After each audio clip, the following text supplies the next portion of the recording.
There's been a tweet that's been making the Siege console community livid. The inner quote says, "Why do Siege pros on PC suck in console tourneys?" And the outer quote is about letting them play on 360Hz and FPS. What is this all about? And how do PC pros play in console tourneys? Because yes, this is a real thing. The clip that you're watching right now is Jinxie playing with Spoit. But if you don't know who Spoit is, or you don't know who Jinxie is the biggest console streamer on Siege and one of the biggest streamers in the world. He's playing on a controller. Spoit, on the other hand, is a professional player that's literally won a major and is regarded to be the most mechanically skilled PC pro Rainbow Six player of all time. But if you watch his gameplay, you'll clearly see why. I mean, he's absolutely disgusting, which begs the question, in a game like Siege, which by the way, console does not have aim assist. It's not like COD or Apex where controller players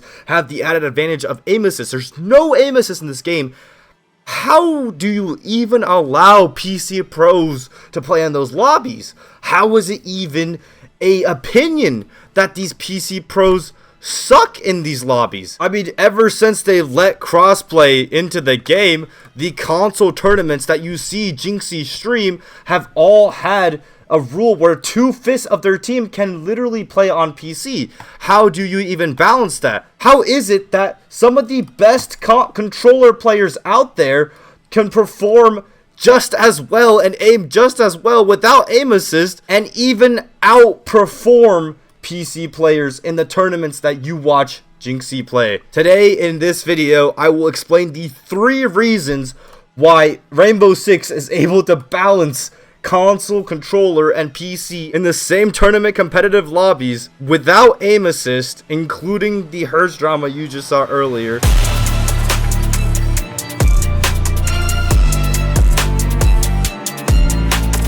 The first and most obvious reason is that Siege is the most complex FPS in the world. If you remember the E3 trailer for the game when it first released, I mean, do you remember like the barricades, the reinforcements, the reinforcing the walls, you know, the hostages here, then the people rappel down from the helicopter, they come in, they rappel in, they breach through a window. I mean, there are so many layers to Siege that at the end of the day, gunfighting honestly isn't that important as compared to other tactical FPS game like CS or Valorant even. One of the biggest things that is important in Rainbow Six Siege is the art of soft destruction, the fact that you can break floors, the fact that you can break walls in the game, which leads to a lot of really complex strategy at the higher level. This is a video of my old team playing against in the grand finals of a Manchester major that we won back when I coached them, and you can see that right now there's a lot going on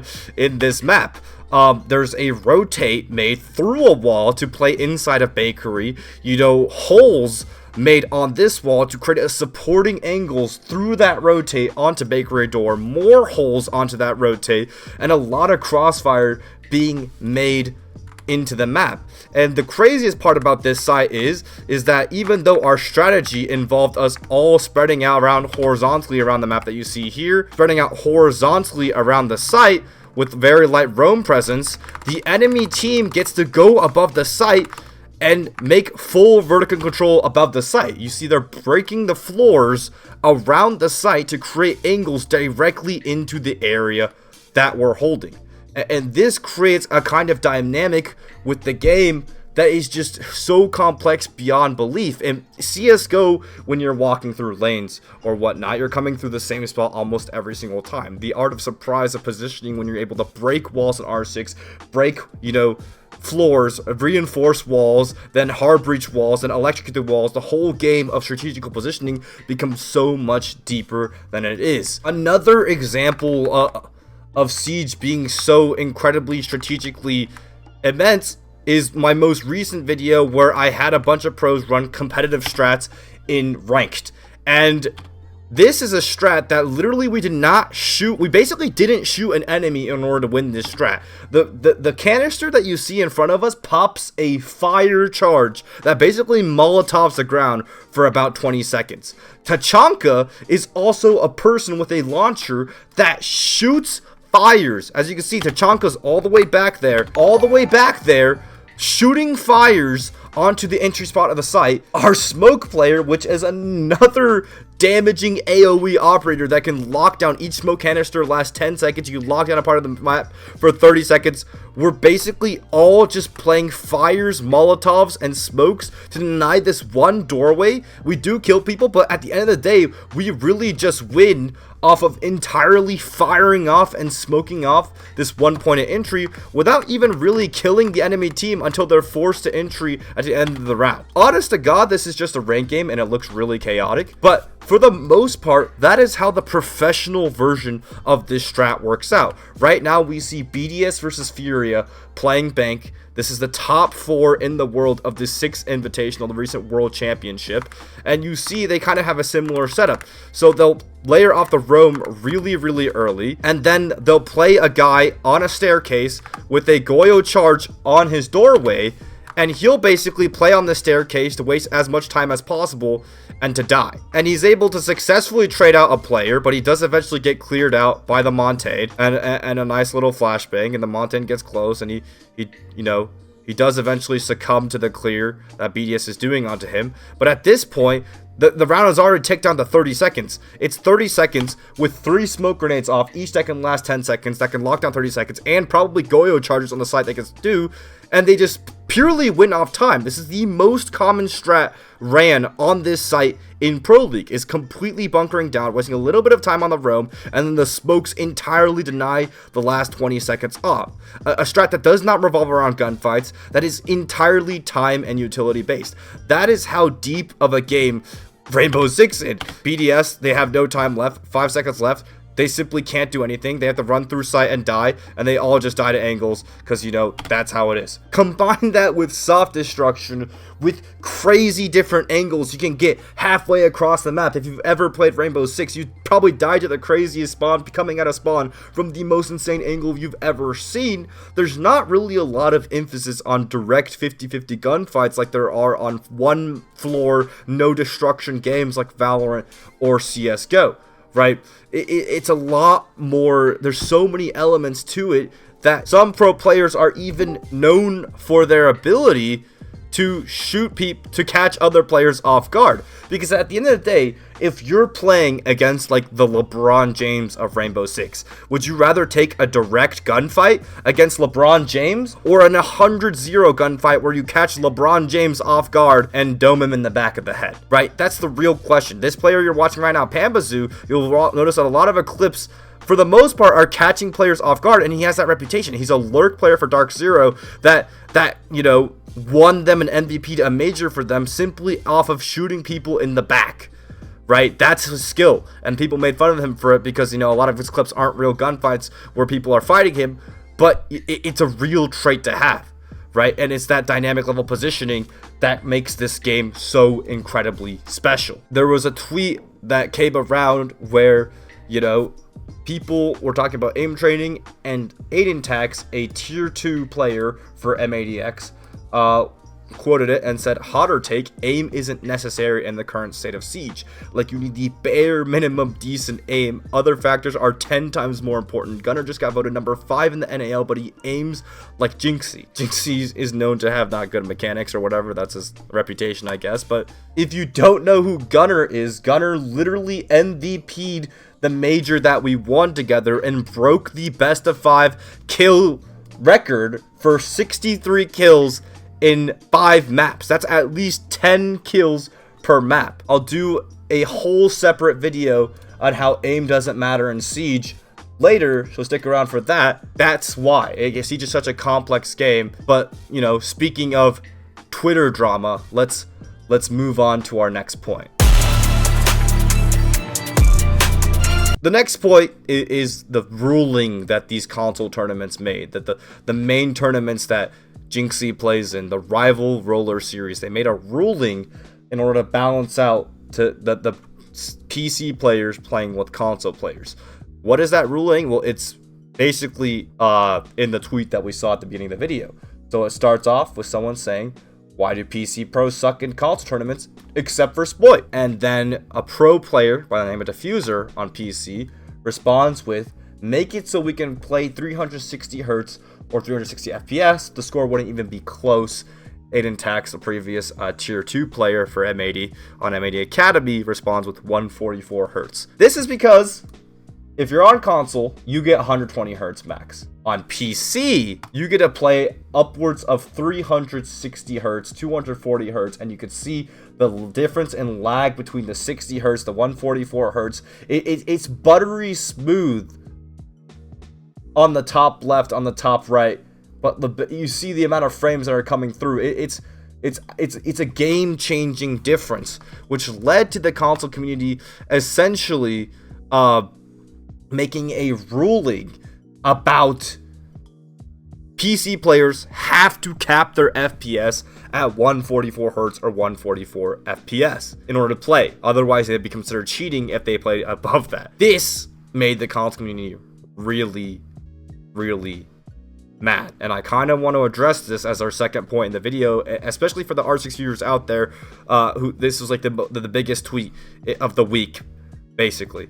You triggered the console community with them, because it's true, he really did. So let's talk about some of the things they say in this tweet that I really want to address. Now, the first thing is another pro player, actually, Pengu, saying there's no way you're pulling the Hertz FPS argument. Y'all are too young. We used to play PC Pro League on 60 FPS. Pengu, if you don't know, is one of the GOAT contenders in R6. He's won multiple, like probably the most titles in Siege ever. And Diffuser responds with, it's not an argument. The question was, why do some PC pros suck in console tournaments? I'm all for being comfortable whenever you're playing, but my point was a random FPS Hertz change after being on something different all week could be a reason why PC pros underperform.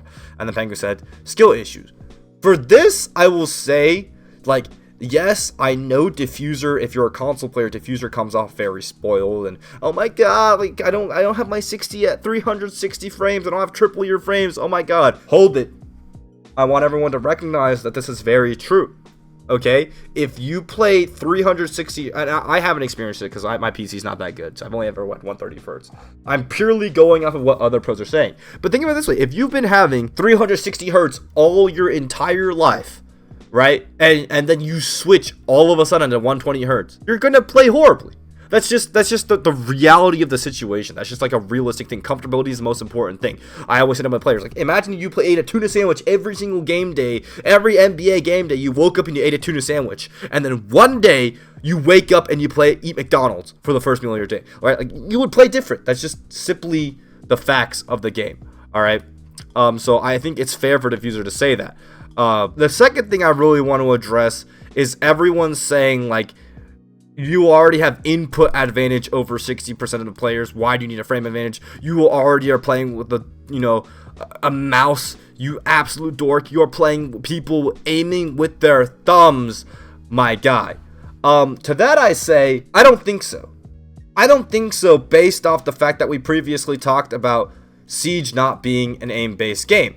And a lot of roller players, especially performance-wise, like Mingo, like Stompin, have been able to prove that they can even hang mechanically with the best of the best. This clip right here is Stompin playing against the Pro SSG 5-stack.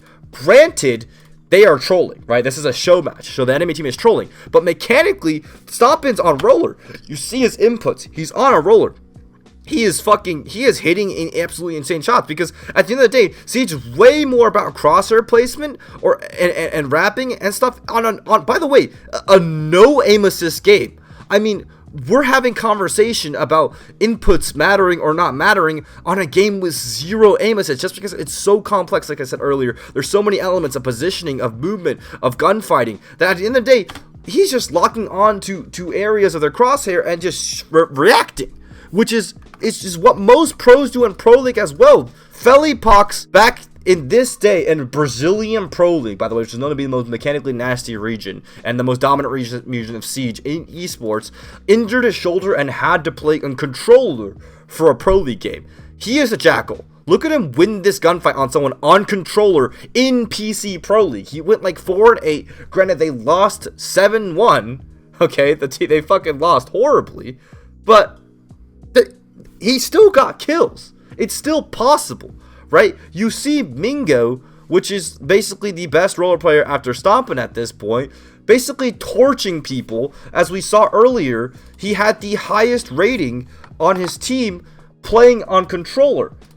On roller, GG's. A 1.9 KD on roller, the highest on his team, on the same team as Spoit that we saw earlier, right? And I understand that you guys are not these guys, but my point being is that people have done it. The pioneers have done it. It's like the guy that went to space. It's like, okay, that proves that you can go to space, right? Honest to God, like, if you're one of those people who's like, oh, well, I don't play as much as Stompin or Mingo, well, it's like, then you're also the person to go into a ranked game, go against a Zim, and just give up. I think Zims are horrible and cheaters too. I'm just saying, there's not much we could do about Zims. They're just there. So when you go against a Zim and you give up already, you're losing yourself that elo mindset-wise, right? So I low-key disagree with the fact that people with their thumbs have a huge input advantage over PC players, especially with the recoil being that much lower, which I think recoil is a huge proponent of gameplay in Siege. It makes SMG 12 an entirely different game, a gun between console and PC, to the point where console even almost talked about banning the SMG 12. Though, some of these things are very, very fair. You know, someone making fun of him saying, give me triple the frame and I'll piss on console kids. That's fair. That's fair. And that's why I think the ruling's still fair. The 144 hertz ruling is still very, very fair, right? Like, I am definitely not in the boat of give PC people 360 hertz, because it's true. If you had three times the frames as a pro player, you would fucking dunk on these console kids. But another thing, a really interesting thing about this whole debate that came out is this comment that Spoit, Surf, Ambi, Hot, and Cold Dream all hang. These are pros that consistently are able to drop like upwards of 15-20 kills in these tournaments and really hold their ground as, you know, whatever console PC PC pros, but Diffuser, Gunner, Packer, you know, were ass. Could it be that different players with different play styles fare better in these console tournaments than other PC pros? Could it be they play different roles? Could it be they play different positions? This leads me to my third point. Rainbow Six Siege is a 5-man team game. Spoit, the game you saw earlier, when he played with Jinxie, you can see right here that he was actually bottom fragging on his team when he played. Jinxie played against Stompin, which is known to be, by the way, like probably like the LeBron of the console community, by the way, right? Spoit's bottom fragging. I mean, this is a guy that's known to be the best mechanical player in Siege. Why is he bottom fragging? I watched this game and I tell you why, because he was IGLing. Spoit dropping 20 kills in these tournaments and not saying a word is infinitely less impactful than Spoit using most of his brain power to not focus on gunfighting people, but to IGL and communicate for his team, and then he enables 4 other players around him to play better, and he has much more impact on his team than when he simply just plays shoot people, drop 20 kills. Why not? LeBron once said, and this was back when LeBron was being hated on in the Miami Heat, that if he took 37 shots a game, he'd put up 60 easy. This was when people doubted LeBron's scoring capability, right? The next people fucking clowned on him for saying that, but the very next game he played, he dropped 61 points, shooting 33 times. So that should tell you, like, really, if you play for stats, you will get those stats. But what does it matter when you don't win? And another thing people don't take into account on is the recent, you know, like the performance between players on different compositions of teams, right? So in the NAL 2024 Stage 2, Spoit was playing with an entirely different team for the 6th Invitational. By the 6th Invitational, they picked up 2 of my players from Beast Coast. We won the major, and then M80 bought all of Beast Coast, and they got Gunner and Diffuser, the world record holder and the young hotshot Gunner, Fragger, right? Spoit was top rated with his previous team, but then Spoit was second to last rated, and people were asking me, like, why isn't Spoit supposed to carry? I thought he was the carry of his team. Well, it's just a lot more complicated than that, guys. There's different roles in the game. So, for example, this is a round of a Rome round, Basement Rome, played by BDS versus W7M in the grand finals of the Montreal Major. And Likey Fact immediately gets a kill on Loban, who's on the Rome. Think about it this way. If you are a roamer slash fragger on attack or defense, right, you are most likely to take the first engagements in the round. These are the people that, as a defender, as a support player on site, you're either holding a camera for these guys, telling them what to do, or on an attacker, you're droning the entry in, right? So these people are way more entry engagement prone and have a higher likelihood of getting more kills within the game than your support players by a mile. Your entry fraggers on attack and your defenders that roam off of the site, that hold extension map control. And that's why these are the first players to go down in the round. The Legion, right? Dodes, Solotov getting traded out by Dash. Meanwhile, Dots and Volps are just chilling in sight, and Bride and Usus, the two utility players, the Heartbreach, Bomb Carrier, Plancher, the team support, these players all take the first engagements and have way more likelihood, whereas the skill set of the utility players are to drone, are to get more information, are to get walls open. Fabian said in an interview once about his support player Goga when people asked him about the different, performances. Let's just listen to what he has to say. I mean, people who talk about replacing Goga for his bad performance on LAN or whatever, they don't know anything about this game. They have no clue what they're talking about. A player like Goga is someone that can show up when you need him to. He plays the shitty operators that nobody else wants to play. Hard breacher, how fun is that? I mean, sits outside, sits on a drone for 2 minutes, and then he goes to breach a wall. Very fun gameplay, right? And I think that sums it up perfectly. I mean, you have people on a role that is simply not made to get kills, and if kills did matter, which they don't, I want to emphasize that they don't. I'm so sick of the narrative. Isn't this player supposed to be doing better? What happened to his kills? Everyone just keeps looking at kills. Astralis got top 4 at this event, the 6th Invitational, with 4 of them going negative. Right? And not only that, imagine if kills matter. Chat, look at this. This is Palu and Nesk, a Brazilian duo. I gotta move my chat out of the way because you guys are blocking it. A Brazilian duo. On this graph, by the way, is career plus minus and career kills. They have led this kill graph. This is from 2021 and this is from 2024, right? They have been the highest in plus minus. Palu is plus 1,000, guys. Plus 1,000 at 4,000 career kills with greater than plus 1,000. 1,000 more kills than Des. He has had the highest pro KD ever for his entire career. I want you to guess how many championships he's won.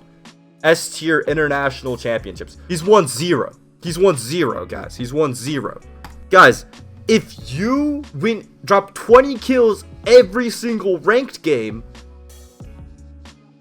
but you lost every single ranked game, you would still be copper. And if we're talking about whether you are a good ranked player, right, then no one would say you're a good ranked player if you're not at least champion, the top rank of the game. So my point being is, how can you judge a Siege player based off their performance when they're bringing other things to the table? Oh, also, really quickly, I don't mean, speaking on this, I don't want to talk about this particular roster because this old, MAE roster was definitely a role change thing to add more fraggers. But, think about this, bro.